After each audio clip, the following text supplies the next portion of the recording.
আসসালামু আলাইকুম।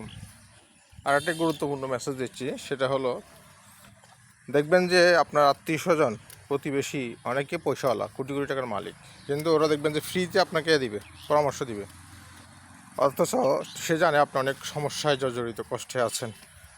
আচ্ছা বলুন তো, এই ফ্রি পরামর্শটা আপনার কোনো কাজে আসবে? সে যদি আপনার প্রতিভা জেনে, আপনার কর্ম দক্ষতা জেনে আপনার পাশে এসে দাঁড়ায়, আপনাকে যদি সহযোগিতার হাত বাড়ায়, আর সেই সহযোগিতার হাত বাড়ানোর পর যদি আপনাকে সে পরামর্শ দেয়, তখন কেমন মনে হবে? অবশ্যই সহজে রিসিভ করতে পারবেন। আর যদি এই ধরনের আচরণ না করে যদি শুধু পরামর্শই দিয়ে যায়, এই পরামর্শদাতারা আমাদের সমাজে ছড়িয়ে ছিটিয়ে আছে। তো তাদের কাছ থেকে দূরে থাকবেন, সাবধানে থাকবেন। তাদের এই পরামর্শ কোনো কাজে আসবে না। আপনার অনেক গুণ আছে, আপনার গুণটাকে আপনি কাজে লাগান। আপনি একাই 100, ইনশাআল্লাহ সফল হবেন।